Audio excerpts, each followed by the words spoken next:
seorang TKI sederhana di Amerika. Hidupnya berubah drastis setelah menolong seorang nenek tersesat. Tawaran fantastis dari seorang konglomerat mengubah segalanya. Tapi, benarkah takdirnya akan semudah itu? Akankah kebaikan hati membawanya pada kebahagiaan? Atau justru ke dalam pusaran intrik yang tak terduga? Di tengah gemuruh metropolitan Amerika Serikat, tempat impian dan kenyataan beradu dalam pusaran tak berkesudahan, hiduplah seorang pemuda bernama Rudy. Bukanlah ia seorang turis yang sedang berlibur, atau seorang profesional berdasi yang berlomba mengejar puncak karier. Rudy adalah seorang pejuang, salah satu dari sekian banyak anak bangsa Indonesia yang merantau jauh dari tanah air, demi seberkas harapan yang ia sematkan pada pundak ibu tercinta di kampung. Setiap pagi, sebelum matahari sepenuhnya terbit, Rudy sudah beranjak dari kasur lipatnya yang sederhana di sebuah apartemen sewaan yang ia bagi dengan beberapa rekan senasibnya. Aroma kopi instan yang menyengat dan roti tawar yang selalu menjadi sarapan setia adalah penanda dimulainya hari. Seragam biru tua yang sedikit usang, lengkap dengan sarung tangan karet dan perkakas kebersihan, adalah atribut kesehariannya. Ia adalah seorang petugas kebersihan di salah satu gedung perkantoran mewah di jantung kota, tempat kaca-kaca menjulang tinggi memantulkan bias cahaya pagi, seolah menertawakan keringat yang mengucur di dahinya. Pekerjaan Rudy memang tidak glamor, jauh dari citra sukses yang sering digembar-gemborkan. Lantai-lantai marmer yang ia pel hingga mengkilap sampah-sampah yang ia pungut dari tiap sudut ruangan, atau toilet-toilet yang ia bersihkan tanpa celah.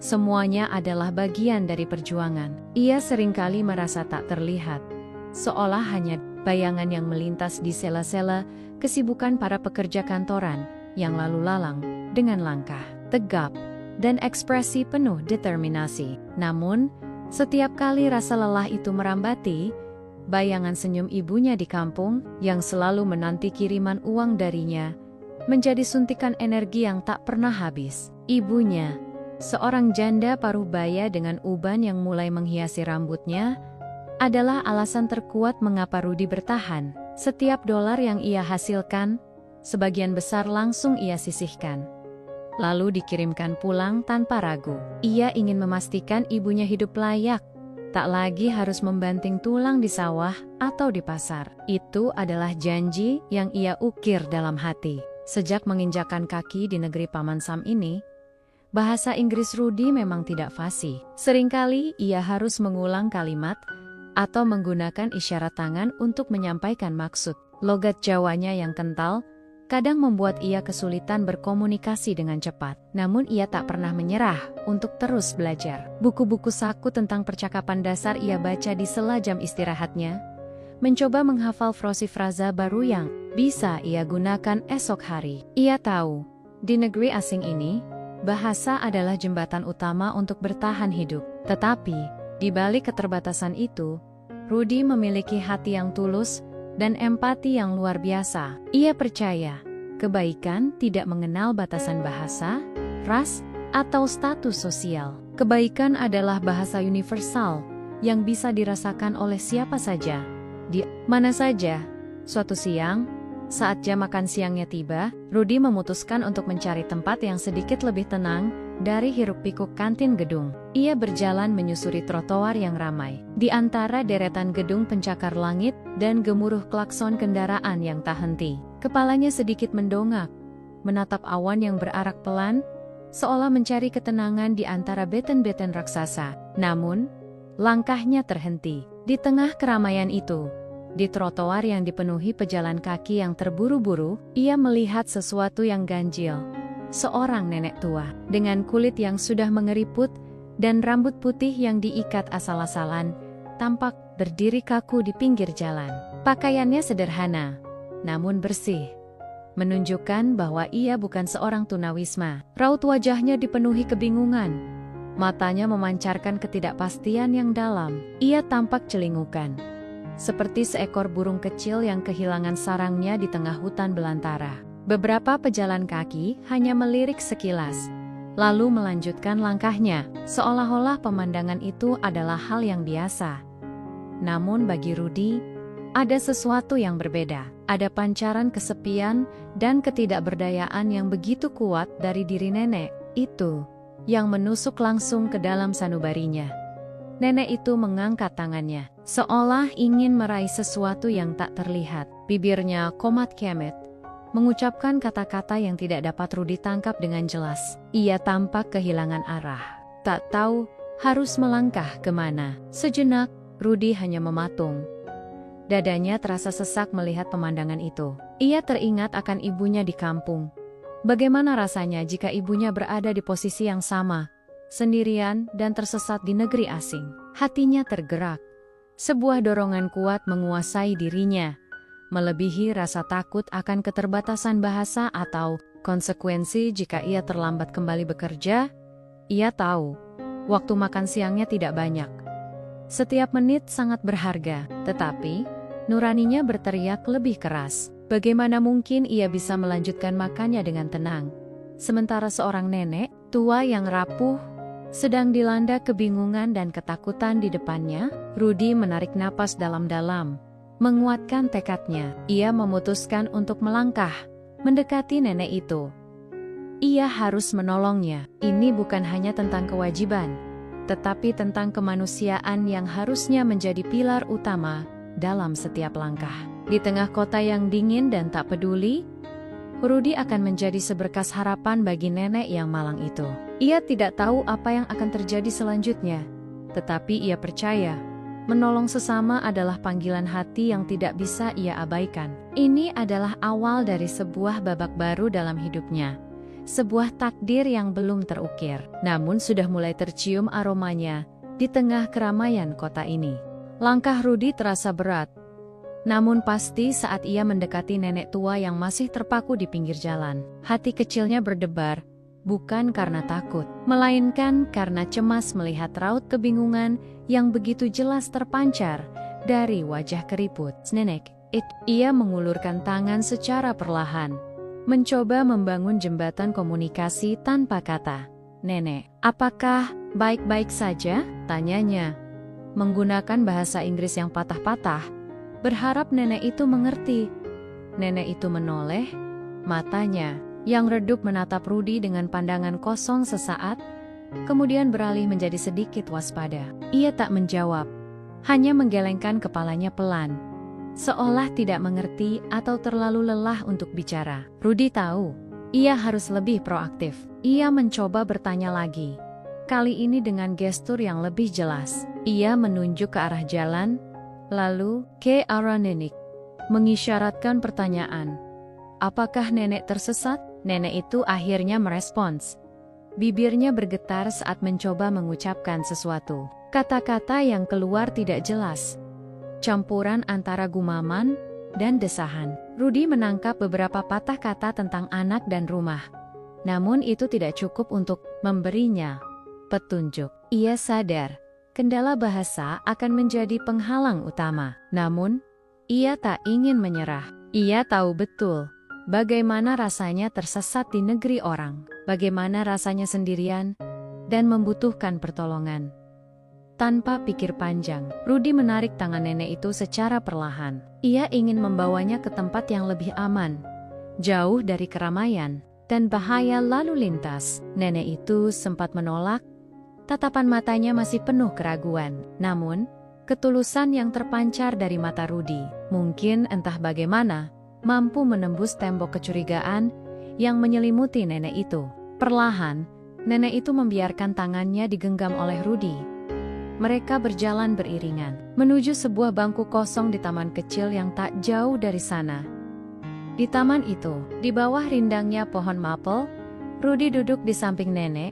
Ia membuka bekal makan siangnya, sepotong roti isi yang sudah sedikit penyok. Meskipun ia sendiri lapar, naluri menolongnya jauh lebih kuat. Ia menyodorkan roti itu kepada nenek. "Makan, Nek," katanya pelan, sembari mengisyaratkan gerakan makan. Nenek itu menatap roti itu sejenak, lalu perlahan mengambilnya. Tangannya bergetar saat ia menggigit roti itu, seolah sudah berjam-jam ia tak menyentuh makanan. Rudy memperhatikan setiap gerakan nenek itu. Hatinya dipenuhi rasa iba. Ia tahu, nenek ini pasti sudah tersesat cukup lama, kelelahan dan kelaparan. Setelah roti habis, Rudy merasa nenek itu sedikit lebih tenang. Ia mencoba bertanya lagi, kali ini dengan sabar, mengucapkan setiap kata dengan jelas. Nenek dari mana? Nama nenek siapa? Anak nenek tinggal di mana? Ia mencoba menunjuk-nunjuk, berharap nenek bisa menangkap maksudnya. Nenek itu menghela napas panjang. Kali ini, ia berhasil mengucapkan beberapa nama dan alamat yang tidak dikenal Rudy. Ia menyebut sebuah jalan yang panjang dan sebuah nama yang asing di telinga Rudy. Rudy mengeluarkan ponsel. Lamanya, mencoba mencari alamat itu di peta. Namun, jalan yang disebutkan nenek itu terlalu umum. Atau mungkin, ia salah mendengar. Waktu terus berjalan. Jarum jam sudah menunjukkan pukul 1 siang. Seharusnya Rudy sudah kembali bekerja. Ia tahu, ia akan mendapat teguran dari mandornya. Mungkin saja upahnya akan dipotong. Rasa khawatir mulai menyusup di benaknya. Tetapi, melihat nenek di sampingnya, yang masih tampak linglung dan bergantung padanya, Rudy tidak tega meninggalkannya. Ia mengambil keputusan besar. Ia akan membolos kerja. Ini adalah risiko yang besar bagi seorang TKI sepertinya, yang hidupnya sangat bergantung pada setiap jam kerja. Namun, hati nuraninya tidak bisa membiarkan nenek ini sendirian. Ia memutuskan untuk membawa nenek itu ke halte bus terdekat, berharap ada seseorang yang mengenali nenek itu, atau setidaknya bisa membantunya mencari tahu informasi lebih lanjut. Nenek itu patuh, mengikuti setiap langkah Rudy sepanjang perjalanan. Rudy terus mengajak nenek itu berbicara, mencoba mengorek informasi sekecil apapun yang bisa menjadi petunjuk. Ia bertanya tentang keluarga nenek, tentang rumah nenek, tentang apapun yang bisa memunculkan ingatan. Nenek itu sesekali tersenyum tipis. Matanya sesekali memancarkan kilas balik ingatan. Namun itu hanya sesaat, sebelum kembali ke raut kebingungan yang sama. Sesampainya di halte, Rudy menyuruh nenek itu duduk di bank. Ia mengeluarkan sebotol air mineral yang selalu ia bawa, menyodorkannya kepada nenek.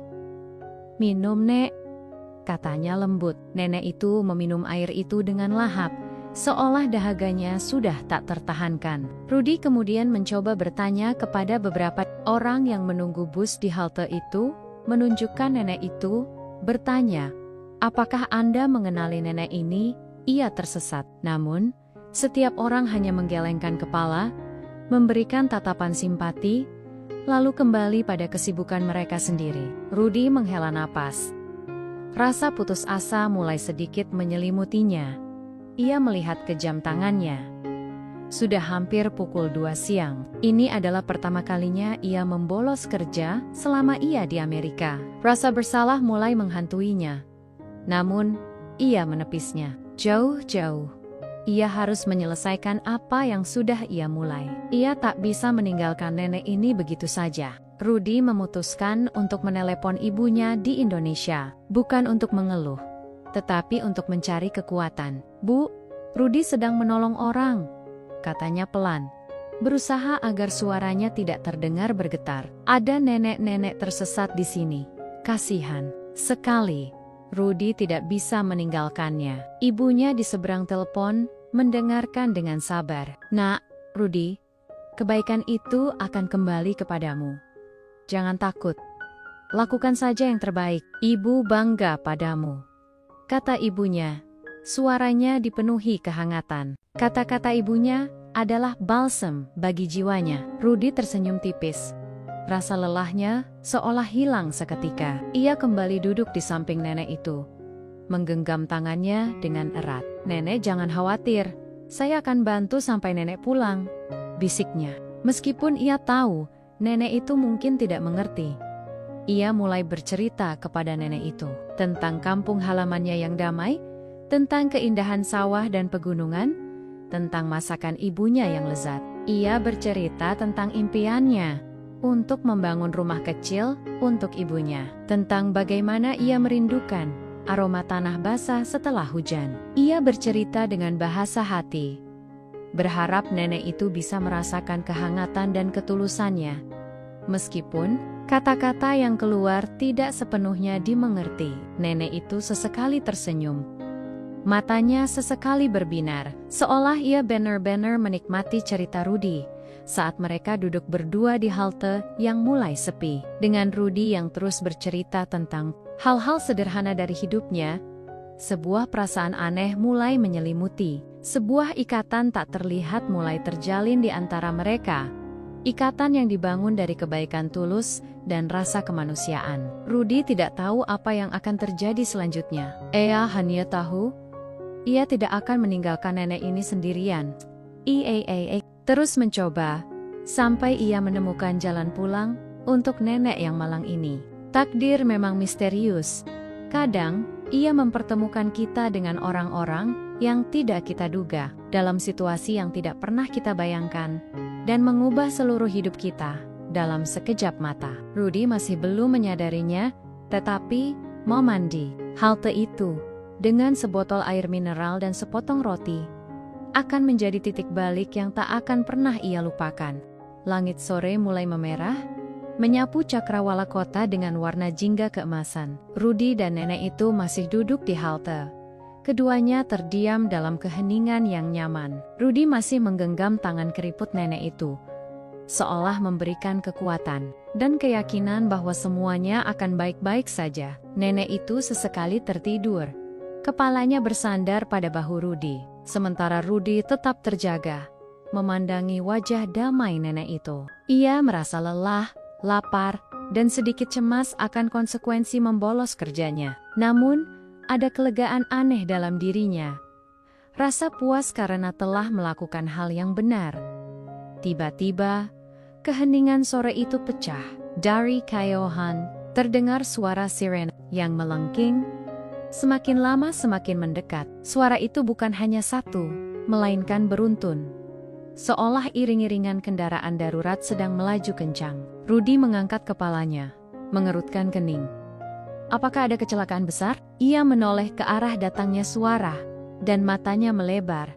Puluhan kendaraan mewah, sedan hitam mengkilap, SUV besar, dan beberapa mobil berpelat nomor khusus, melaju beriringan dengan kecepatan tinggi. Lampu strobo biru merah berkelap-kelip, memantulkan cahaya di jendela gudang-gudang tinggi. Mobil-mobil itu tampak seperti parade kemewahan dan kekuasaan. Menerobos lalu lintas yang padat, membuat kendaraan lain menepi. Jantung Rudy berdegup kencang. Pikirannya dipenuhi pertanyaan. Apa ini? Mengapa mobil-mobil semewah itu datang ke daerah ini? Laju iring-iringan mobil itu melambat, lalu berhenti tepat di depan halte, tempat Rudy dan nenek itu duduk.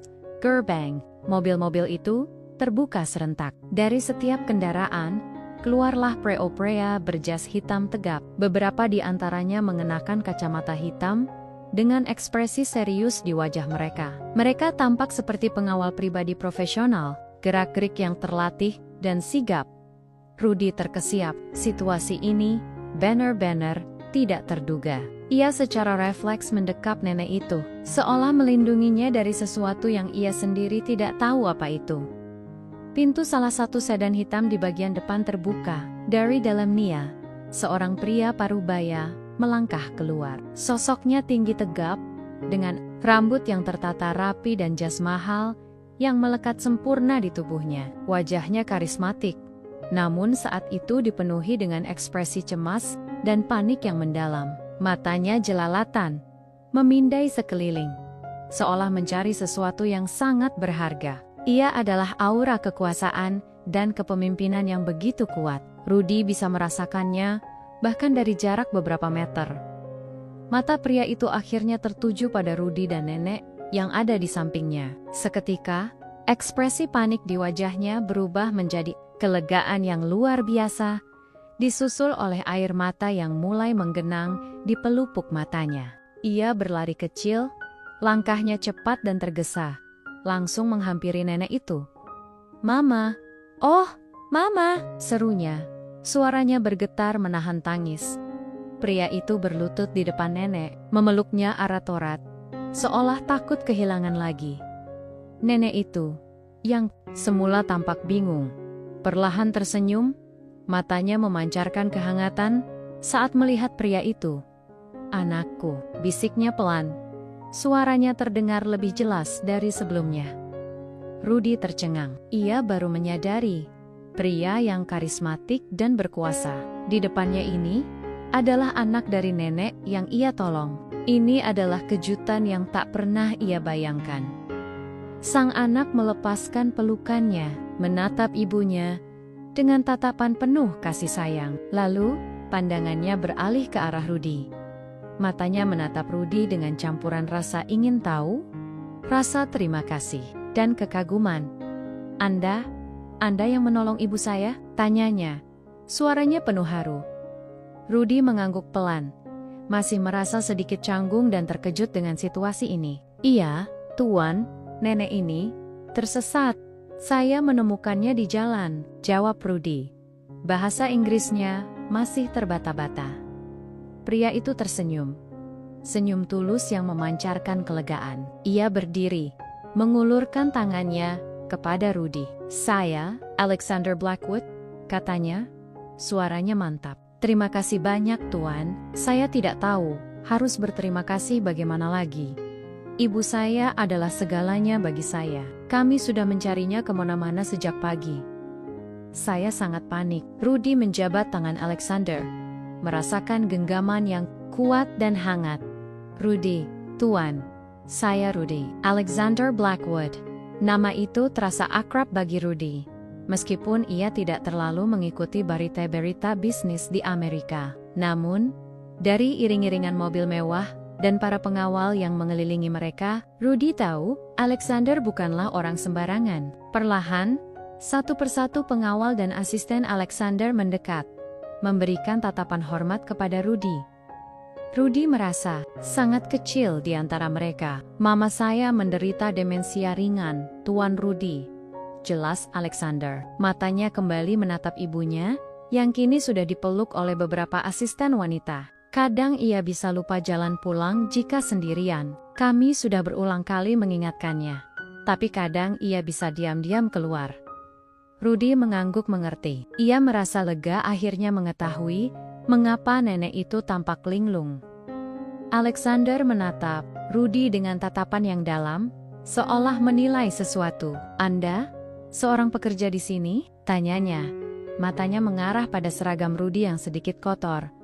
Rudy merasa sedikit malu, namun ia menjawab jujur. "Iya, Tuan. Saya petugas kebersihan." Alexander tersenyum tipis. "Anda tahu, Tuan Rudy, banyak orang yang melihat ibu saya tersesat, namun mereka hanya lewat. Hanya Anda yang mau berhenti, yang mau meluangkan waktu, bahkan membolos kerja untuk menolong orang yang tidak Anda kenal. Ketulusan hati Anda, itu sangat langka di dunia ini." Rudy hanya bisa menunduk, tidak tahu harus berkata apa. "I am sedikit malu dipuji seperti itu.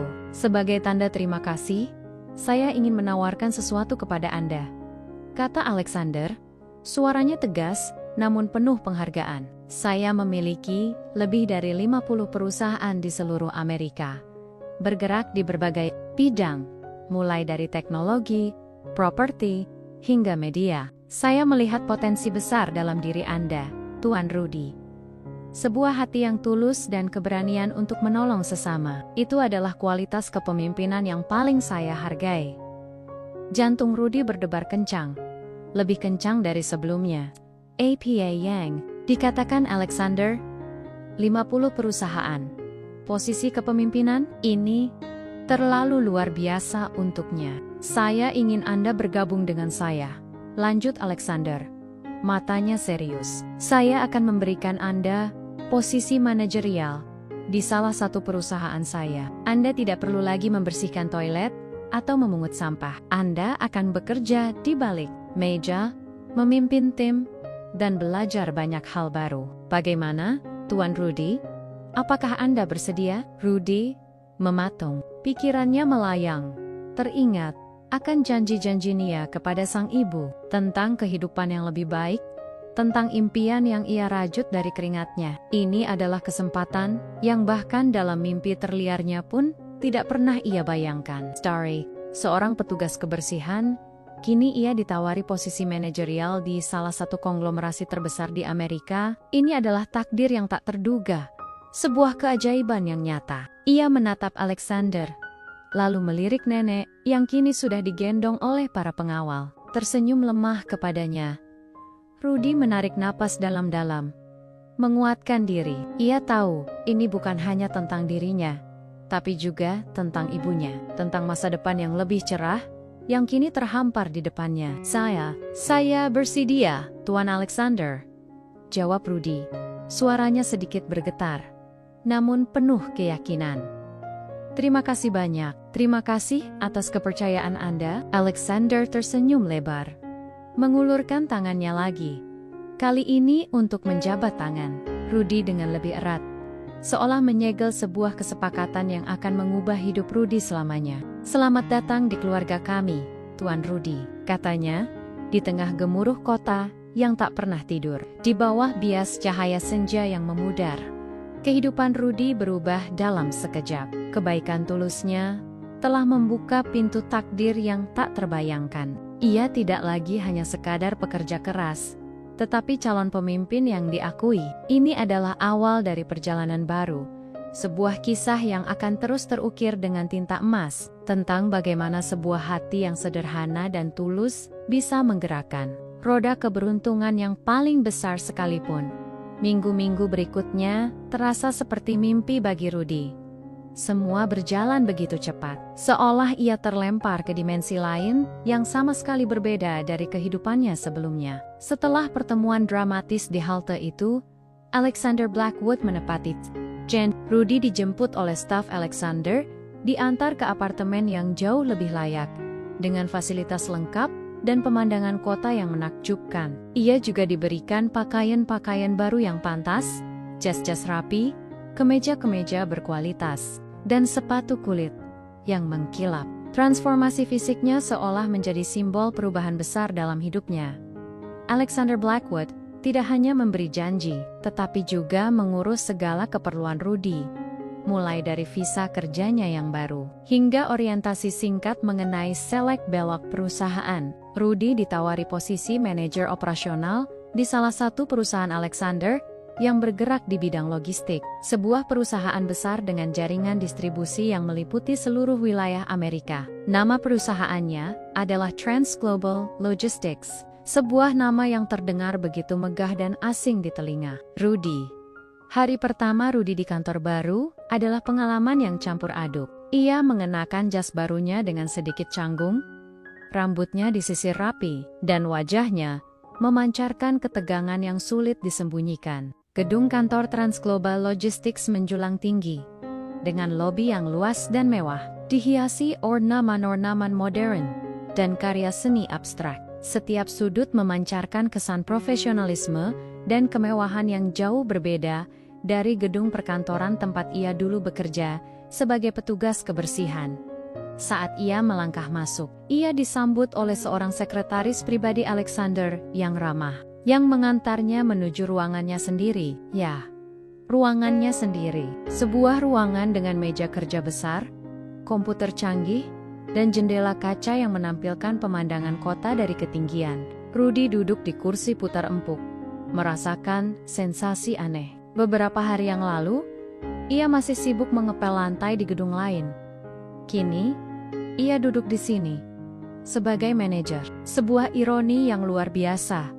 Alexander sendiri yang datang menyambutnya dengan senyum ramah yang menenangkan. "Selamat datang, Tuan Rudy. Saya harap Anda nyaman," katanya, menepuk pundak Rudy. "Jangan khawatir jika ada yang tidak Anda pahami. Kami akan memberikan pelatihan dan bimbingan penuh. Anda memiliki tim yang solid di bawah Anda. Mereka akan membantu Anda beradaptasi." Rudy mengangguk, masih sedikit terbata-bata dalam menjawab. "Terima kasih banyak, Tuan Alexander. Saya akan berusaha sebaik mungkin." Alexander kemudian memperkenalkan Rudy kepada beberapa staf kunci dan tim yang akan ia pimpin. Mereka semua tampak ramah, namun Rudy bisa merasakan tatapan penasaran yang menyertai setiap perkenalan. Ia tahu latar belakangnya sebagai petugas. Kebersihan pasti menjadi bisik-bisik di antara mereka. Namun, ia tak ingin memikirkannya terlalu jauh. Ia bertekad untuk membuktikan dirinya, bukan dengan kata-kata, tetapi dengan hasil kerja. Siang itu, saat Rudy sedang mencoba memahami dokumen-dokumen dan laporan-laporan yang menumpuk di mejanya, istilah-istilah logistik, rantai pasok, efisiensi, operasional, semuanya terdengar asing di telinganya. Pintu ruangannya diketuk perlahan. Rudy mengangkat kepala, dan di ambang pintu berdiri seorang wanita muda. Wanita itu memiliki rambut hitam sebahu yang tertata rapi, matanya yang hangat memancarkan kecerdasan, dan senyum tipis yang menawan. Ia mengenakan kemeja putih dan rok pensil yang elegan, memancarkan aura profesionalisme, namun dengan sentuhan kesederhanaan. Ia tidak terlihat seperti wanita yang berasal dari keluarga kaya. Tidak ada kesan sombong atau angkuh dalam dirinya. Justru, ada ketenangan dan kelembutan yang terpancar dari setiap gerak-geriknya. "Permisi, Tuan Rudy," sapanya.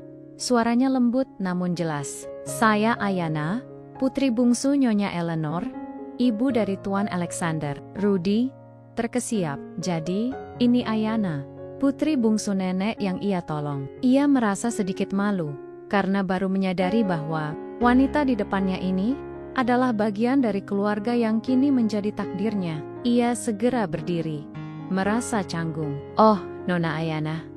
Halo. Senang bertemu Anda." Ayana tersenyum. "Kakak saya meminta saya untuk membantu Anda beradaptasi. Saya bekerja sebagai asisten pribadi kakak Alexander, jadi jika ada hal yang Anda butuhkan, jangan sungkan untuk bertanya." "Oh, begitu," kata Rudy, merasa sedikit lega. Setidaknya, ada seseorang yang bisa ia ajak bicara tanpa merasa terlalu canggung. "Terima kasih banyak, Nona Ayana." "Jangan panggil saya Nona Ayana. Panggil saja Ayana," katanya ramah. "Dan Anda tidak perlu terlalu formal. Kita akan sering berinteraksi." Selama beberapa jam berikutnya, Ayana dengan sabar menjelaskan berbagai hal kepada Rudy. Ia menjelaskan struktur perusahaan, tugas-tugas utama manajer operasional, dan memperkenalkan Rudy kepada sistem internal perusahaan yang kompleks. Ayana menjelaskan semuanya dengan bahasa yang mudah dimengerti, bahkan sesekali menggunakan analogi sederhana untuk membantu Rudy memahami konsep-konsep yang rumit. Ia tidak menunjukkan sedikit pun kesan meremehkan atau tidak sabar. Justru sebaliknya, ia tampak sangat peduli dan ingin membantu Rudy berhasil. Rudy terkesan dengan kerendahan hati Ayana. Sebagai putri seorang konglomerat, ia bisa saja bersikap angkuh atau acuh tak acuh. Namun, Ayana justru sebaliknya. Ia berdedikasi pada pekerjaannya, menjelaskan setiap detail dengan cermat, dan menunjukkan empati yang tulus. Rudy juga memperhatikan bagaimana Ayana berinteraksi dengan staf lain.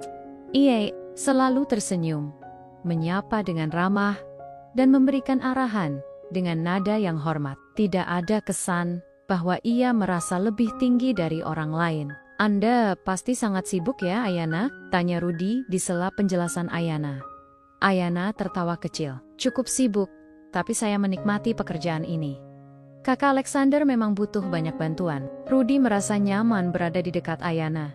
Kehadirannya memberikan ketenangan di tengah hiruk-pikuk informasi baru yang membanjiri otaknya. Ia merasa Ayana adalah jembatan baginya untuk memahami dunia baru ini. Rudy menyadari Ayana bukan hanya sekadar asisten pribadi, tetapi juga seorang wanita yang cerdas, pekerja keras, dan memiliki hati yang baik. Saat hari pertama berakhir, Rudy kembali ke apartemen barunya dengan perasaan campur aduk. Ia merasa lelah, otaknya penuh dengan informasi baru, namun ada juga rasa antusias yang membuncah. Ia telah melangkah ke dunia yang sama sekali baru. Dunia yang penuh tantangan dan peluang. Ia tahu perjalanannya tidak akan mudah. Ia harus belajar banyak, beradaptasi dengan cepat, dan membuktikan bahwa Alexander Blackwood tidak salah memilihnya. Namun, yang terpenting, ia merasa tidak sendirian. Kehadiran Ayanna dengan keramahan dan kerendahan hatinya, seolah menjadi mercusuar yang menuntunnya di tengah samudera yang luas dan asing ini. Rudy bertanya-tanya, apakah takdir memang seajaib ini? Bagaimana kebaikan sekecil itu bisa membawanya pada kehidupan yang tak terbayangkan dan mempertemukannya dengan orang-orang luar biasa seperti keluarga Blackwood dan khususnya Ayanna. Babak baru ini baru saja dimulai, dan Rudy siap menghadapinya dengan segenap hati. Minggu berganti bulan, dan Rudy semakin tenggelam dalam dunia barunya di Trans Global Logistics. Lingkungan kerja yang serba cepat, penuh dengan rapat, laporan, dan keputusan strategis, perlahan mulai terasa akrab. Ia belajar dengan cepat, menyerap setiap informasi bagai spons, dan tidak sungkan bertanya jika ada hal yang tidak ia pahami. Kegigihannya dalam belajar dan etos kerjanya yang luar biasa mulai menarik perhatian. Rekan-rekan kerjanya yang awalnya memandangnya dengan rasa ingin tahu dan sedikit skeptis, perlahan mulai memberikan hormat. Mereka melihat bagaimana Rudy, meskipun dengan latar belakang yang berbeda, mampu menunjukkan dedikasi dan kecerdasan yang tak kalah dari mereka. Posisi manajer operasional memang menantang. Rudy bertanggung jawab atas kelancaran seluruh operasional pengiriman barang, mulai dari gudang, logistik armada, hingga kepuasan pelanggan. Ada banyak angka yang harus dianalisis, strategi yang harus dirancang, dan masalah yang harus diselesaikan. Setiap harinya, ia seringkali harus begadang, mempelajari laporan-laporan tebal, dan melakukan simulasi untuk mencari solusi terbaik. Ada masa-masa ia merasa kewalahan, merasa otaknya penuh, dan hampir meledak. Namun, setiap kali ia merasa demikian, ia akan mengingat senyum ibunya atau tatapan tulus nenek Eleanor, dan semangatnya kembali membara. Dalam proses adaptasinya ini, Ayanna menjadi sosok yang tak tergantikan. Sebagai asisten pribadi Alexander, Ayanna memiliki pemahaman yang mendalam tentang setiap lini bisnis perusahaan, serta seluk-beluk hubungan antar departemen. Ia seringkali meluangkan waktu untuk menjelaskan detail-detail yang rumit kepada Rudy, tidak hanya secara profesional, tetapi juga dengan sentuhan personal yang membuat Rudy merasa nyaman. Ayanna sering mengajak Rudy makan siang di kantin karyawan, atau sekadar berbagi kopi di sore hari. Dalam setiap percakapan mereka, Rudy semakin mengenal Ayanna lebih dalam. Rudy mengagumi betapa Ayanna, meskipun berasal dari keluarga yang sangat kaya dan berkuasa, tidak pernah menunjukkan kesombongan sedikitpun. Ia selalu rendah hati, mendengarkan dengan penuh perhatian, dan menghargai setiap pendapat Rudy. Bahkan ketika pendapat itu datang dari sudut pandang yang berbeda. Ayanna juga memiliki selera humor yang bagus, seringkali membuat Rudy tertawa dengan leluconnya yang cerdas. Di balik citra profesionalnya, Ayanna adalah wanita yang hangat, peduli, dan memiliki empati yang tinggi. Ia tidak hanya melihat Rudy sebagai manajer baru yang perlu dibimbing, tetapi sebagai seorang individu yang menarik dan tulus. Suatu sore, setelah rapat panjang yang melelahkan, Rudy dan Ayanna duduk berdua di sebuah kedai kopi di lantai bawah gudang Cantor. Rudy menghela napas. Otaknya terasa berasap. Saya tidak menyangka akan serumit ini, Ayanna. Banyak sekali hal yang harus saya pelajari, keluhnya, menyeruput kopinya. Ayanna tersenyum. Itu wajar, Rudy. Setiap orang mengalami hal yang sama saat memulai sesuatu yang baru. Tapi, saya tahu Anda punya potensi. Kakak Alexander melihat itu. Tapi, kadang saya merasa seperti ikan yang baru saja dikeluarkan dari kolam ke laut lepas, kata Rudy, sedikit tertawa. Semuanya terasa begitu besar dan asing. Ayanna menatap Rudy dengan lembut. Tapi Anda belajar dengan sangat cepat, Rudy. Saya perhatikan, Anda selalu mencoba memahami inti masalahnya, bukan hanya menyelesaikan permukaannya. Itu kualitas yang bagus. Pujian dari Ayanna membuat hati Rudy menghangat. Terima kasih, Ayanna. Jujur saja, kalau tidak ada Anda yang membantu saya Mungkin saya sudah menyerah sejak dulu. Ayana tertawa kecil. Saya hanya melakukan tugas saya. Lagi pula, saya senang membantu orang yang memang ingin maju. Percakapan mereka seringkali berlanjut ke hal-hal yang lebih pribadi. Rudy bercerita tentang kehidupannya di Indonesia, tentang keluarga, tradisi, dan impiannya untuk membangun kampung halaman. Ayana mendengarkan dengan penuh minat. Sesekali mengajukan pertanyaan yang menunjukkan rasa penasarannya yang tulus. Ia juga bercerita tentang masa kecilnya, tentang bagaimana ia tumbuh di bawah bayang-bayang kesuksesan ayahnya, dan bagaimana ia selalu berusaha membuktikan dirinya sendiri, bukan hanya karena ia putri seorang konglomerat. Ayana, mengapa Anda tidak memilih hidup mewah saja, menikmati harta keluarga, tanpa harus bekerja keras seperti ini? Tanya Rudy suatu kali, dengan nada penasaran. Ayana tersenyum. Matanya memancarkan kedalaman. Kekayaan itu bonus, Rudy. Tapi kebahagiaan sejati itu ada di dalam diri. Di saat kita merasa berguna, dan di saat kita bisa memberikan dampak positif. Saya ingin melakukan sesuatu yang berarti dengan hidup saya, bukan hanya menghabiskan uang warisan. Lagi pula, Mama dan Papa selalu mengajarkan kami untuk rendah hati dan bekerja keras. Kata-kata Ayana menyentuh hati Rudy. Ia semakin kagum pada wanita di depannya ini. Ayana bukan hanya cantik, cerdas, dan profesional, tetapi juga memiliki nilai-nilai yang kuat dan hati yang mulia. Ia melihat ketulusan yang sama, seperti yang ia lihat pada nenek Eleanor. Perlahan namun pasti, perasaan Rudy terhadap Ayana mulai berkembang. Melampaui sekadar rasa hormat profesional, ada resonansi di antara mereka, sebuah ketertarikan yang tak terucap, namun semakin kuat. Suatu malam, saat Rudy sedang menatap kota dari jendela apartemennya, ia menyadari sesuatu. Ayana bukan hanya rekan kerja atau pembimbingnya, ia adalah seseorang yang membuat hari-hari Nia di Amerika terasa lebih berwarna, seseorang yang ia nanti-nantikan kehadirannya. Senyumnya, tawa ringannya, tatapan hangat matanya, semua itu mulai mengisi benaknya. Rudy tahu, ini bukan lagi sekadar pertemanan. Ada perasaan yang lebih dalam. Benih-benih cinta yang mulai tumbuh di relung hatinya. Seolah takdir telah merajut dua jiwa yang berbeda latar belakang ini dalam benang merah yang sama. Hubungan mereka tumbuh secara organik, dari saling menghargai menjadi saling peduli, lalu perlahan merayap menuju perasaan yang lebih intim. Mereka seringkali menghabiskan waktu di luar jam kerja, seperti mengunjungi museum, menikmati konser jazz, atau sekadar bergeleng-geleng di taman kota. Dalam setiap momen itu, mereka semakin mengenal satu sama lain, berbagi impian, ketakutan, dan harapan.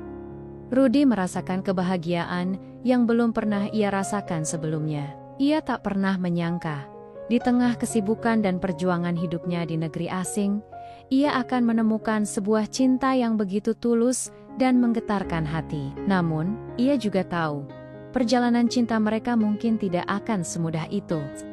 Ada Perbodon, latar belakang yang sangat mencolok, dan dunia yang ia masuki kini penuh dengan kompleksitas dan intrik yang mungkin akan menguji hubungan mereka. Rudy hanya bisa berharap bahwa ketulusan hati mereka akan cukup kuat untuk menghadapi segala badai yang mungkin datang.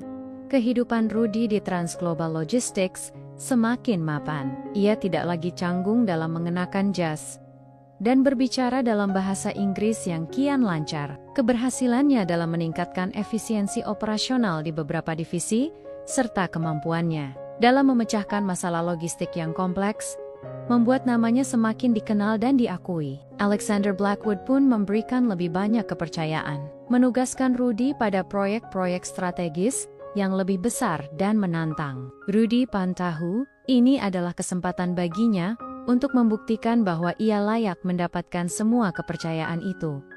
Hubungannya dengan Ayana juga semakin erat. Perasaan yang mereka simpan dalam hati perlahan mulai terungkap melalui tatapan, sentuhan kecil, dan perhatian istimewa yang mereka berikan satu sama lain. Mereka seringkali menghabiskan waktu berdua setelah jam kerja, makan malam romantis, atau sekadar berbagi cerita di apartemen Rudy. Ayana telah menjadi sandaran bagi Rudy di tengah tekanan pekerjaan, dan Rudy menjadi pendengar setia bagi Ayana, yang terkadang merasa lelah dengan tuntutan keluarganya. Namun, di balik gemerlap kesuksesan dan romansa yang mulai bersemi, ada bayangan yang mulai mengintai, seperti pohon yang tumbuh tinggi. Semakin tinggi ia menjulang, semakin kencang pula angin yang menerpanya. Keberhasilan Rudy, seorang pendatang baru dengan latar belakang tak terduga, mulai menimbulkan kecemburuan di kalangan beberapa rekan kerja lama. Mereka yang sudah bertahan-tahan mengabdi di perusahaan merasa tersalib oleh Rudy yang datang entah dari mana.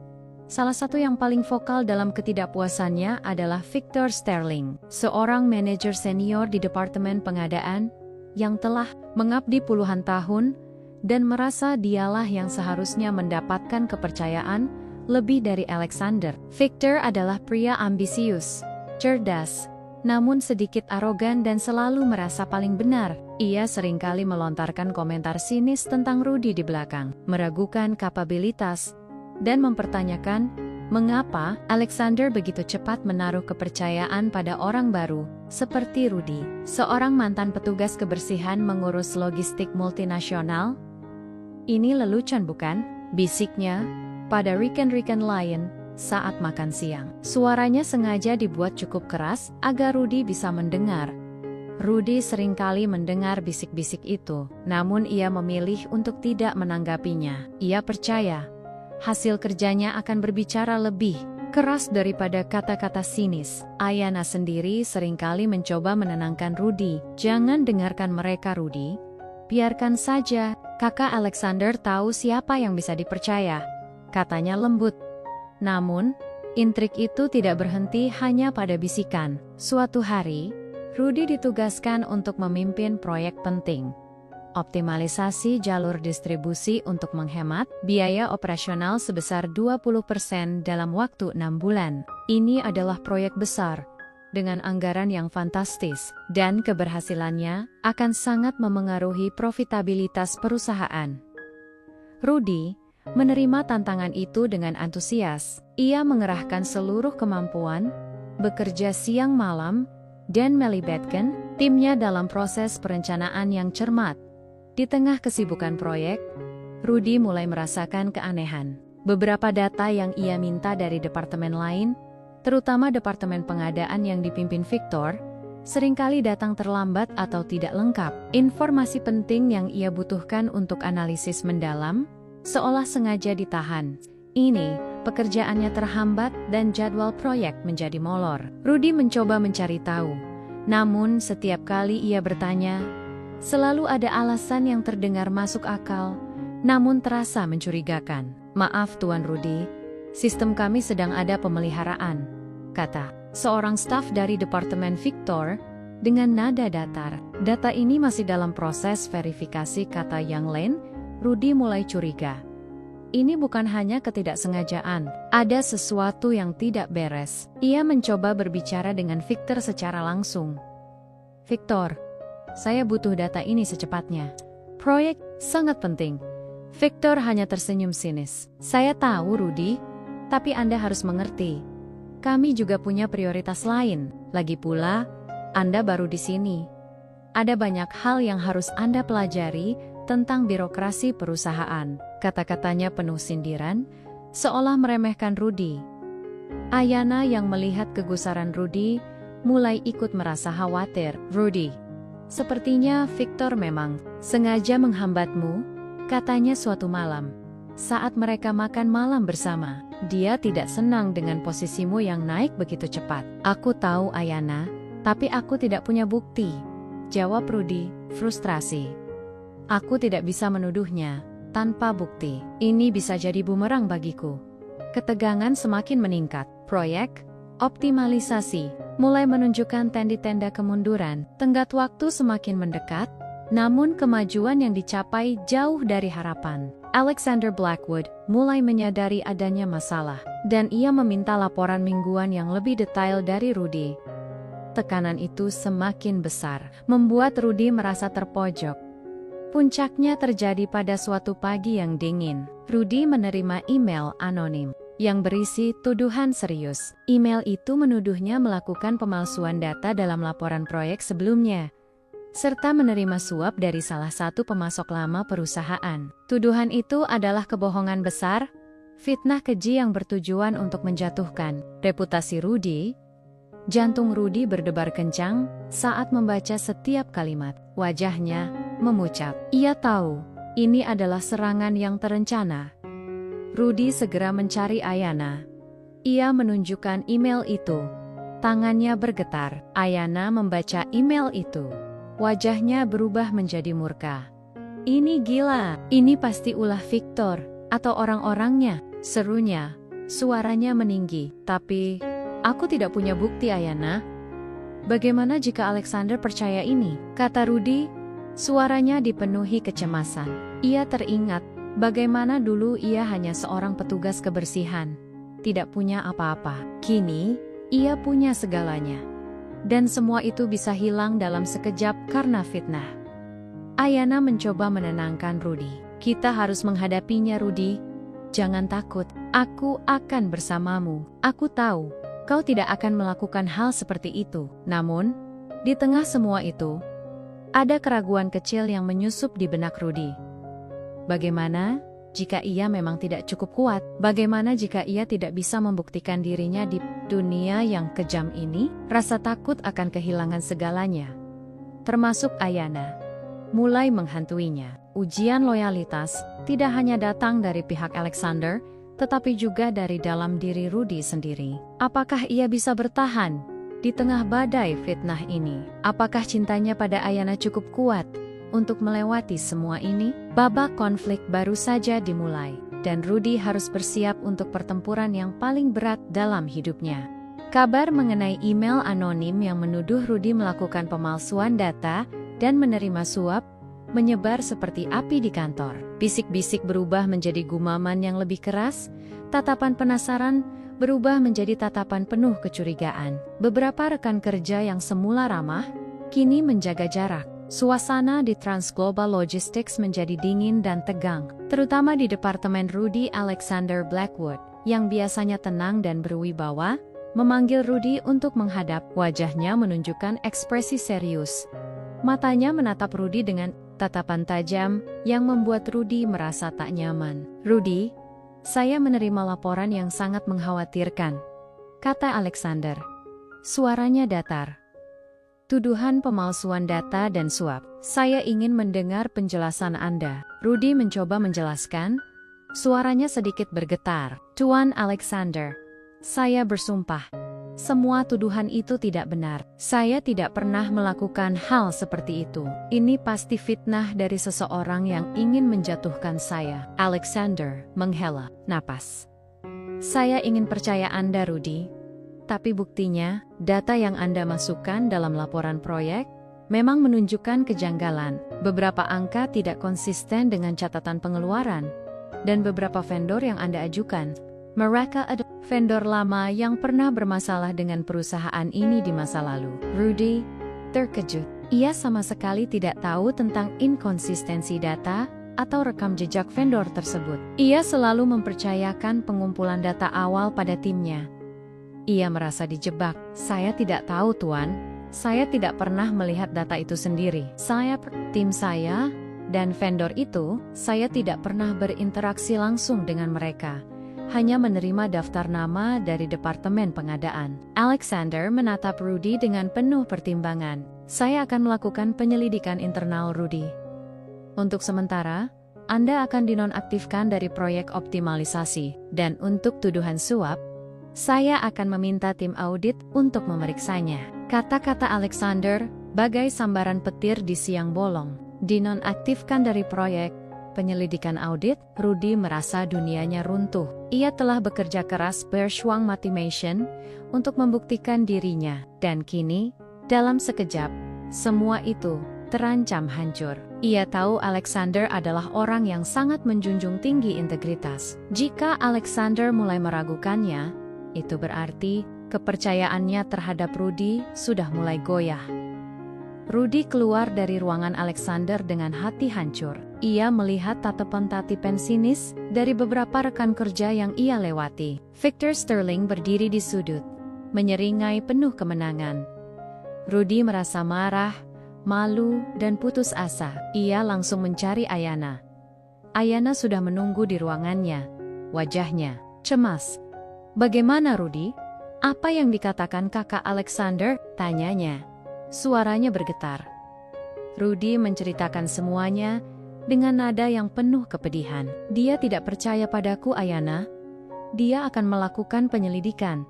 Aku tidak tahu harus bagaimana." Air mata mulai menggenang di mata Ayanna. Ia tahu betapa pentingnya proyek ini bagi Rudy, dan betapa besar harga diri Rudy dipertaruhkan. "Tidak mungkin, Rudy. Aku tahu kau tidak bersalah. Kita harus menemukan buktinya." Ayanna mencoba mencari bukti, menelusuri data-data, berbicara dengan staf di Departemen Pengadaan. Namun, seolah ada dinding tak terlihat yang menghalangi. Semua jejak telah dihapus.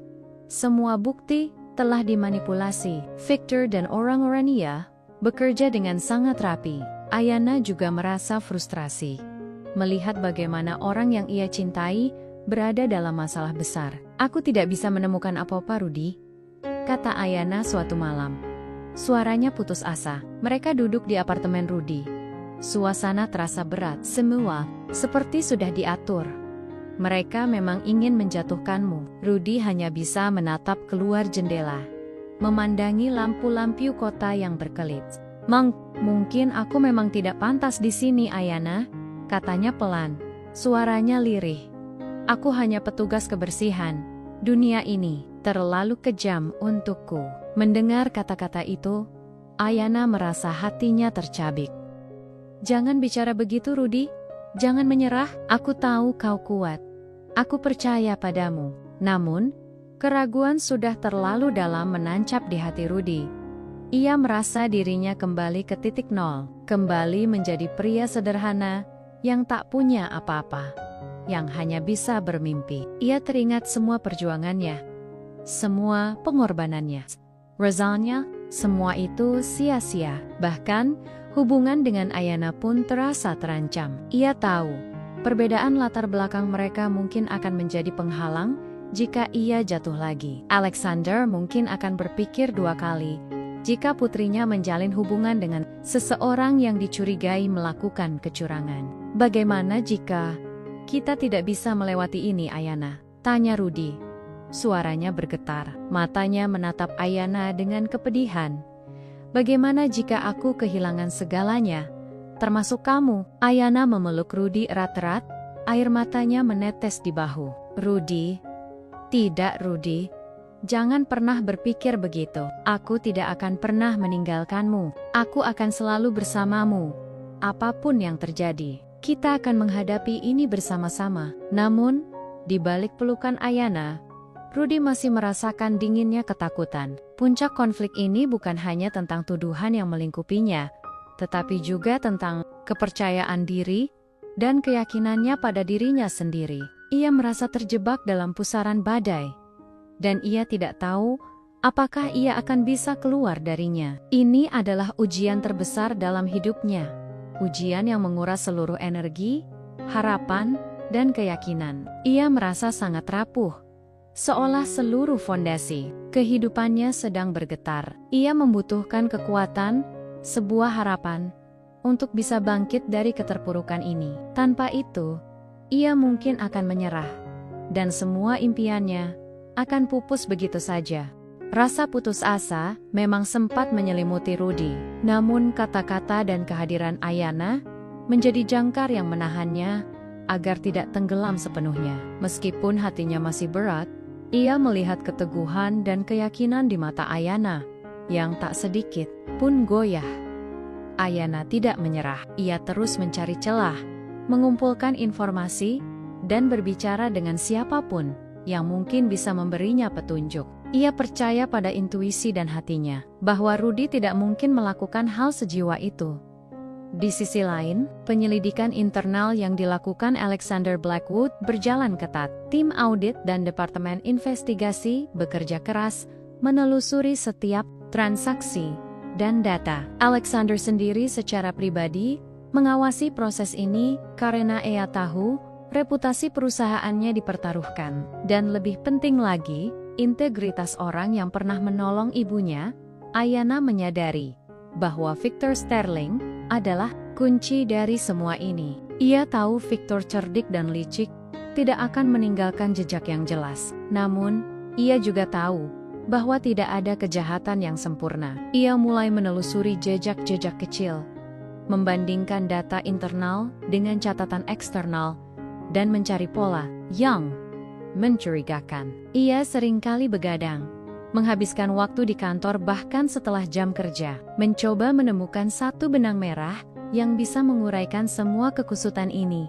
Suatu malam, ketika Ayanna sedang meninjau kembali data-data lama, ia menemukan sesuatu yang aneh. Beberapa transaksi dengan vendor lama yang disebut-sebut dalam tuduhan suap sebenarnya sudah ditandatangani dan disetujui jauh sebelum Rudy bergabung dengan perusahaan. Namun, dokumen-dokumen ini entah mengapa tidak pernah masuk ke sistem arsip utama dan hanya disimpan dalam folder tersembunyi di server Departemen Pengadaan yang diakses oleh Victor dan beberapa staf kepercayaannya.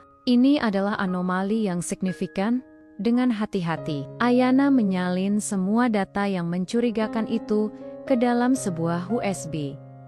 Ia tidak ingin melakukan kesalahan sedikit pun. Ia tahu satu kesalahan saja bisa menghancurkan segalanya. Keesokan paginya, ia langsung menemui Alexander Blackwood. Wajahnya tegang, namun matanya memancarkan keyakinan. "Kakak Alexander, saya menemukan sesuatu," kata Ayanna, meletakkan USB itu di meja Alexander. "Saya rasa ini bisa membantu membuktikan bahwa Rudy tidak bersalah." Alexander menatap USB itu, lalu beralih ke Ayanna. Ekspresi penasaran tergambar jelas.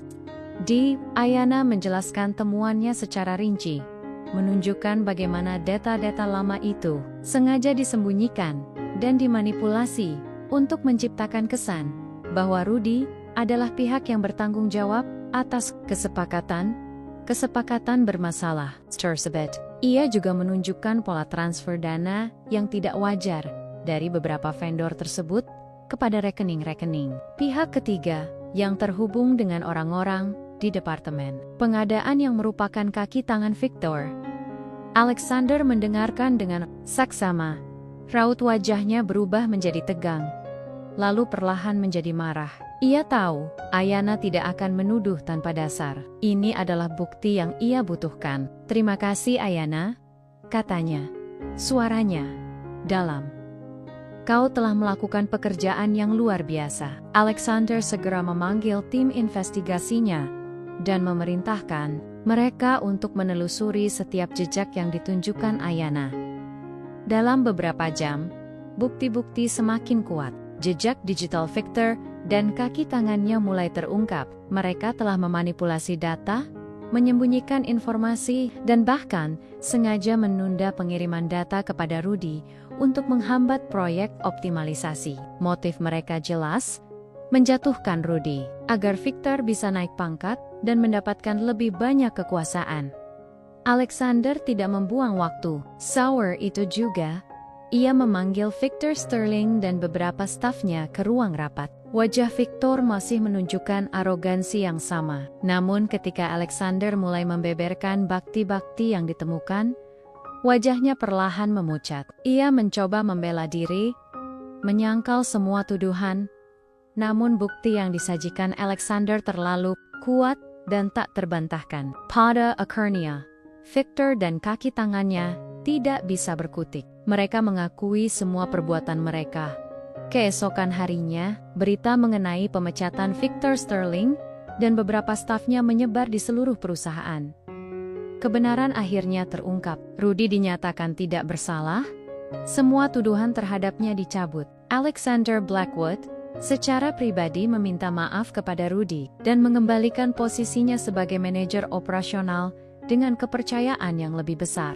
"Saya minta maaf Rudy, karena sempat meragukan Anda," kata Alexander tulus. "Saya seharusnya tahu.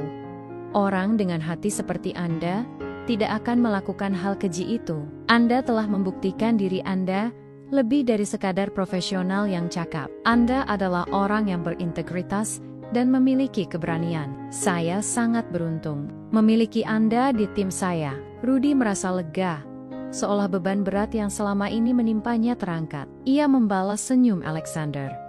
"Terima kasih, Tuan Alexander. Terima kasih atas kepercayaan Anda." Namun, kelegaan terbesar datang saat Rudy menatap Ayana. Ayana memeluknya erat. Air mata kebahagiaan membasahi pipinya. "Aku tahu kau akan berhasil, Rudy," bisiknya. "Aku tidak pernah meragukanmu sedikit pun." Rudy membalas pelukan Ayana, merasakan kehangatan yang tak terhingga. Di tengah badai yang hampir menghancurkan mereka, cinta mereka justru semakin kokoh. Ujian ini telah membuktikan betapa kuatnya ikatan di antara mereka, betapa besarnya kepercayaan yang mereka miliki satu sama lain. Rudy menyadari Ayana bukan hanya kekasih, tetapi juga rekan seperjuangan yang tak tergantikan. Kehadirannya adalah kekuatan terbesar baginya. Konflik telah berlalu, kegelapan telah sirna, dan cahaya kebenaran akhirnya bersinar terang. Rudy tidak hanya berhasil membersihkan namanya, tetapi juga membuktikan kualitas dirinya di mata Alexander Blackwood dan seluruh perusahaan. Ia telah melewati badai dan keluar sebagai pemenang. Lebih kuat, lebih bijaksana, dan lebih yakin pada jalan takdirnya. Masa depan yang lebih cerah terhampar di depannya. Dan ia tahu, bersama Ayana, ia bisa menghadapi apapun. Ini adalah titik balik yang akan membawa mereka menuju babak baru yang lebih indah. Setelah badai konflik berlalu, suasana di Transglobal Logistics kembali kondusif. Rudy, yang semula dipandang dengan skeptis, kini mendapatkan rasa hormat yang mendalam dari rekan-rekan kerjanya. Cerita tentang bagaimana ia dijebak dan bagaimana ia berhasil membuktikan dirinya menjadi pembicaraan hangat di kantor. Alexander Blackwood sendiri seringkali menjadikan Rudy sebagai contoh bagaimana integritas dan kerja keras akan selalu menemukan jalannya. Rudy tidak hanya kembali ke posisinya, tetapi juga diberi tanggung jawab lebih besar, memimpin tim strategis yang baru dibentuk untuk pengembangan bisnis di tengah kesibukan yang baru. Hubungan Rudy dan Ayana semakin tak terpisahkan. Cobaan yang mereka lewati bersama justru membuat ikatan cinta mereka semakin kuat dan mendalam. Mereka telah melihat sisi terlemah dan terkuat satu sama lain, dan di setiap sisi itu, mereka menemukan alasan untuk semakin mencintai. Ayana merasa semakin yakin bahwa Rudy adalah pria yang tepat baginya. Ketulusan hatinya, kegigihannya, kerendahan hatinya, dan keberaniannya adalah kualitas yang jarang ia temukan pada pria lain, terutama di lingkungan elit tempat ia tumbuh. Rudy pun tidak bisa membayangkan hidupnya tanpa Ayana. Wanita itu telah menjadi cahaya penuntunnya, pendukung setianya, dan cinta sejatinya. Setiap pagi, ia merasa bersemangat untuk pergi bekerja, bukan hanya karena tantangan baru di kantor, tetapi juga karena ia tahu akan bertemu Ayana. Setiap malam, ia merindukan kehadiran Ayana, suaranya yang lembut, dan pelukan hangatnya.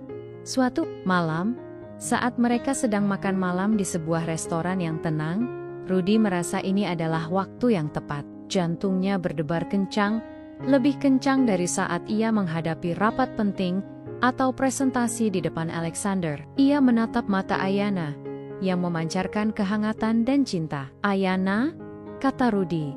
Suaranya sedikit bergetar. "Ada sesuatu yang ingin aku katakan padamu." Ayana menatapnya penasaran. Senyum tipis terukir di bibirnya. "Ada apa, Rudy?" Rudy menarik napas dalam-dalam. "Sejak aku bertemu denganmu, hidupku benar-benar berubah. Kau membuatku merasa lengkap. Kau adalah wanita paling baik, paling cerdas, dan paling tulus yang pernah aku kenal. Aku mencintaimu, Ayana, sangat mencintaimu. Ayana tersenyum.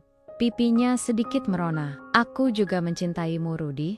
Sangat mencintaimu. Rudy kemudian mengambil sebuah kotak kecil dari saku jasnya. Ia membuka kotak itu, dan di dalamnya tersemat sebuah cincin indah dengan berlian kecil yang berkilau. Ia berlutut di depan Ayana, mengabaikan tatapan beberapa pengunjung restoran yang mulai memperhatikan mereka. Ayana Blackwood, kata Rudy. Suaranya mantap dan penuh keyakinan.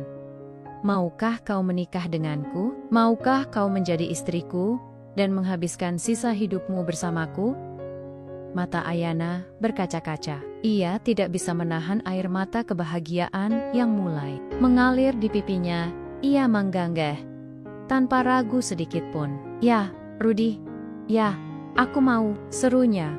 Suaranya tertahan, isak tangis bahagia. Rudy bangkit, berdiri, menyematkan cincin itu di jari manis Ayana. Lalu, ia memeluk Ayana erat-erat. Sorak-sorai, kecil dan tepuk tangan dari pengunjung lain memenuhi ruangan. Momen itu terasa begitu ajaib. Sebuah janji suci yang terucap di tengah gemerlap kota. Keesokan harinya, berita pertunangan Rudy dan Ayana menyebar ke seluruh keluarga Blackwood. Nenek Eleanor adalah orang pertama yang memeluk Rudy dan Ayana dengan haru. Mama tahu kalian akan bersama, katanya sambil tersenyum. Kebaikan itu akan selalu menemukan jalannya. Alexander Blackwood, meskipun awalnya sedikit terkejut, akhirnya memberikan restu dengan sepenuh hati. Ia telah melihat bagaimana Rudy telah membuktikan dirinya, bukan hanya di dunia profesional, tetapi juga sebagai seorang pria yang layak untuk putrinya. Ia melihat kebahagiaan di mata Ayana, dan itu adalah yang terpenting baginya. Rudy, saya senang kau akan menjadi bagian dari keluarga kami, kata Alexander. Menepuk pundak Rudy dengan hangat. Kau telah membuktikan bahwa status sosial tidak penting. Yang penting adalah hati dan karakter seseorang. Persiapan pernikahan segera dimulai. Ayana dan Rudy ingin pernikahan yang sederhana namun berkesan, merayakan cinta mereka dan mengundang orang-orang terdekat. Ibunda Rudy di Indonesia juga diberitahu. Rudy menelepon ibunya. Suaranya dipenuhi kebahagiaan. Bu, Rudy mau menikah, serunya. Ibunya di seberang telepon terdiam sesaat. Lalu terdengar isak tangis bahagia. Alhamdulillah, nak. Ibu sangat senang. Akhirnya kau menemukan kebahagiaanmu. Ibu akan datang, nak. Ibu akan datang melihatmu menikah. Rudy merasa sangat bersyukur. Ia tidak pernah menyangka perjalanannya ke negeri asing ini akan membawanya pada kebahagiaan yang begitu sempurna. Dari seorang TKI yang berjuang sendirian, kini ia akan menjadi bagian dari keluarga yang penuh kasih sayang dan akan menikahi wanita impiannya. Semua ini berawal dari satu kebaikan tulus yang ia berikan pada seorang nenek yang tersesat. Janji suci itu sudah terucap, dan babak baru dalam hidup Rudy akan segera dimulai. Dengan Ayana di sampingnya, menghadapi masa depan yang penuh harapan dan kebahagiaan. Hari yang dinanti-nanti akhirnya tiba. Langit biru membentang luas di atas sebuah taman pribadi yang asri, dihiasi ribuan bunga yang bermekaran, menciptakan pemandangan yang begitu romantis dan penuh kedamaian. Musik klasik yang lembut mengalun, mengiringi setiap langkah tamu yang berdatangan. Semuanya mengenakan pakaian formal nan elegan. Ini adalah hari pernikahan Rudy dan Ayana. Ayana tampak sangat cantik dalam balutan gaun pengantin putih sederhana namun anggun, yang menonjolkan keanggunannya. Senyumnya tak pernah pudar, matanya memancarkan kebahagiaan yang murni. Ia diiringi Alexander Blackwood, ayahnya, menuju altar tempat Rudy sudah menunggu. Rudy berdiri tegap, mengenakan setelan jas pengantin berwarna abu-abu gelap. Rambutnya tertata rapi, jantungnya berdebar kencang. Namun bukan karena gugup, melainkan karena kebahagiaan yang meluap-luap. Matanya terpaku pada Ayana yang berjalan perlahan ke arahnya. Setiap langkah Ayana seolah membawa Rudy semakin dekat pada impian terindahnya di barisan depan. Duduklah ibunda Rudy, yang sengaja datang jauh-jauh dari Indonesia. Ia mengenakan kebaya, tradisional yang indah, air mata bahagia tak henti-hentinya menetes dari pelupuk matanya. Ia tak pernah membayangkan putranya, seorang buruh migran sederhana, akan menikah dengan putri seorang konglomerat di negeri asing. Ini adalah bukti nyata bahwa doa dunia selama ini telah didengar, dan kebaikan putranya telah berbuah manis. Di sampingnya, Nenek Eleanor dengan senyum lembut dan tatapan penuh kasih sayang menggenggam tangan Ibunda Rudy, seolah menyampaikan rasa terima kasih yang tak terhingga. Upacara pernikahan berlangsung hikmat, janji suci terucap dengan lantang, diiringi tatapan penuh cinta dari kedua mempelai. Rudy menyematkan cincin kawin di jari Ayana, dan Ayana melakukan hal yang sama. Saat pendeta menyatakan mereka resmi menjadi suami istri, sorak-sorai dan tepuk tangan meriah membahana. Rudy menarik Ayana ke dalam pelukan erat, lalu mencium keningnya dengan penuh kasih sayang. Momen itu adalah puncak kebahagiaan bagi mereka, sebuah simfoni cinta yang harmonis. Setelah upacara, resepsi diadakan di taman yang sama. Rudy dan Ayana berkeliling menyapa para tamu, menerima ucapan selamat, dan berbagi tawa. Rudy merasa hangat dalam hati melihat bagaimana Ayana berinteraksi dengan ibunya, mencoba berbicara dalam bahasa Indonesia yang sederhana yang ia pelajari dari Rudy. Ia melihat bagaimana Alexander dan Nenek Eleanor memperlakukan ibunya dengan penuh hormat, seolah mereka sudah menjadi bagian dari keluarga besar yang sama. Di tengah keramaian, Rudy sempat menarik ibunya dan Ayana ke samping, di bawah naungan pohon besar. "Bu, Ayana, ini ibu saya," katanya, memperkenalkan mereka lagi. Ibunda Rudy memeluk Ayana erat-erat. "Terima kasih, Nak Ayana. Terima kasih sudah menerima anak ibu. Semoga kalian selalu bahagia," katanya. Suaranya parau karena haru. Ayana membalas pelukan itu dengan tulus. "Saya yang harusnya berterima kasih, Ibu. Rudy adalah hadiah terindah dalam hidup saya." Rudy tersenyum. Hatinya dipenuhi kebahagiaan yang tak terhingga. Ia teringat kembali semua perjalanannya. Dari seorang pemuda sederhana yang hanya bermodal nekat dan impian, ia kini telah mencapai sebuah takdir yang tak pernah ia bayangkan. Semua ini bermula dari satu kebaikan kecil, satu keputusan tulus untuk menolong seorang nenek yang tersesat. Kebaikan itu berputar kembali padanya dalam bentuk yang paling indah, pekerjaan yang layak, kehidupan yang lebih baik, dan cinta sejati. Ia memandang Ayana, lalu ibunya, dan kemudian Nenek Eleanor yang kini sedang tertawa bersama Alexander di Skya. Semua orang yang berarti dalam hidupnya kini berkumpul di satu tempat, merayakan kebahagiaan mereka. Ia menyadari kekayaan materi memang penting, namun kekayaan hati, ketulusan, dan cinta adalah harta yang jauh lebih berharga. Matahari mulai terbenam, mewarnai langit dengan gradasi warna ungu dan merah muda yang memukau. Lampu-lampu taman mulai menyala, menciptakan suasana yang semakin magis. Rudy dan Ayana berdansa perlahan di tengah keramaian, mengikuti irama musik yang lembut. Rudy memeluk Ayana erat, mencium rambutnya. "Aku tidak pernah menyangka, Ayana, hidupku akan jadi seperti ini," bisik Rudy. "Dulu, aku hanya bermimpi bisa melihat ibuku hidup nyaman. Sekarang, aku punya kamu juga." Ayana mendongak, menatap mata Rudy dengan penuh cinta. "Takdir memang lucu, Rudy. Ia mempertemukan kita dengan cara yang tak terduga. Tapi itu semua karena kebaikan hatimu, kebaikanmu yang menuntunmu ke sini." Rudy tersenyum. Ia tahu, Ayana benar. Kebaikan adalah kompas yang menuntunnya melewati segala rintangan, melintasi samudra, dan akhirnya menemukan pelabuhan kebahagiaan yang sesungguhnya. Kisahnya adalah bukti nyata bahwa keikhlasan dalam menolong sesama, meskipun tanpa mengharapkan balasan, bisa membuka jalan menuju kebahagiaan yang tak terduga, jauh melampaui mimpi terliar sekalipun. Rudy dan Ayana, dua jiwa dari dunia yang berbeda, kini bersatu siap menapaki masa depan bersama, dengan cinta dan kebaikan sebagai bekal utama mereka. Simfoni cinta mereka baru saja dimulai, dan akan terus mengalun indah sepanjang masa.